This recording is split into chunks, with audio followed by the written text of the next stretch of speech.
राष्ट्र से बढ़कर के कुछ नहीं हो सकता, कुछ नहीं हो सकता।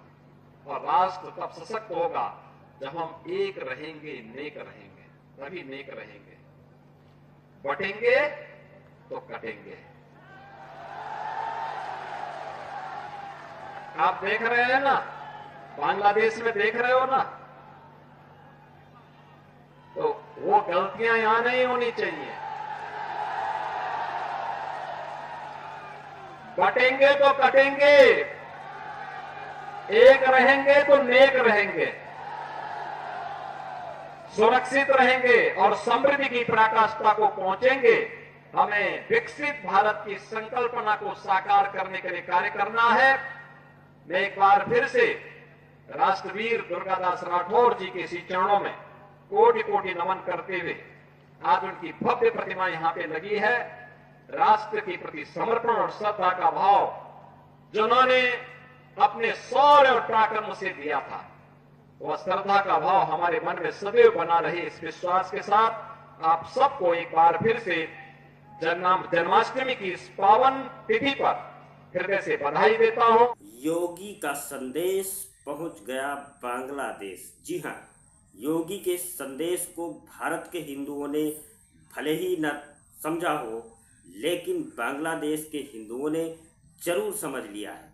और न केवल समझ लिया है, बल्कि उसी एक रहेंगे तो नेक रहेंगे के मंत्र को अपना भी लिया है। नमस्कार, आप देख रहे हैं कंट्री कनेक्ट टीवी और आपके साथ मैं हूं आर.एस. अवस्थी। बांग्लादेश के हिंदुओं को लेकर बड़ी खबर आ रही है। चटगांव में आज हजारों बांग्लादेशी हिंदू अपने अधिकार और सुरक्षा की मांगों को लेकर सड़कों पर उतरे। ये प्रदर्शन बांग्लादेश सनातन जागरण मंच के बैनर तले हुआ, जहां उन्होंने सरकार के सामने अपनी 8 मुख्य मांगे रखी।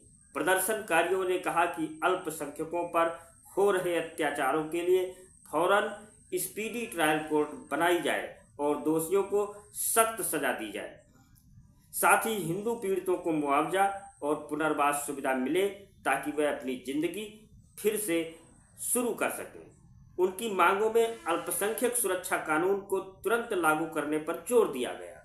इसके अलावा एक अलग अल्पसंख्यक मामलों का मंत्रालय बनाए जाने की मांग भी की गई, ताकि हिंदू, बौद्ध और ईसाई समुदायों के कल्याण के लिए बेहतर काम हो सके। उन्होंने हिंदू वेलफेयर ट्रस्ट को अपग्रेड करके हिंदू फाउंडेशन बनाने और इसी तरह बौद्ध और ईसाई ट्रस्टियों को भी फाउंडेशन का दर्जा देने की मांग की। इसके अलावा प्रदर्शनकारियों ने संपत्ति पुनः प्राप्ति और संरक्षण अधिनियम को सख्ती से लागू करने की बात भी कही। साथ ही हर शैक्षणिक संस्थान में अल्पसंख्यकों के लिए पूजा स्थल बनाने और हॉस्टलों में प्रार्थना कक्ष की व्यवस्था करने की मांग भी हिंदू समुदाय के द्वारा रखी गई। सनातन जागरण मंच ने शिक्षा सुधार की ओर भी ध्यान दिलाते हुए संस्कृत और पाली शिक्षा बोर्ड का आधुनिकीकरण करने और दुर्गा पूजा के दौरान 5 दिनों की छुट्टी की मांग की।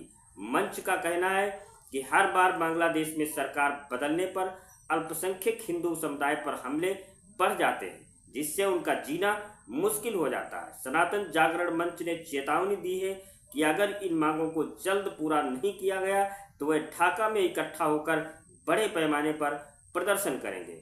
बता दें, बांग्लादेश में शेख हसीना के इस्तीफे और तख्ता पलट के बाद से लगातार हिंदुओं को निशाना बनाए जाने की खबरें सामने आती रही हैं। मंदिरों में तोड़फोड़ की तस्वीरों में सोशल मीडिया के सामने आती रही हैं। इसके विरोध में इसी साल अगस्त के महीने में ढाका की सड़कों पर हजारों हिंदू हाथों में पोस्टर लेकर उतरे थे।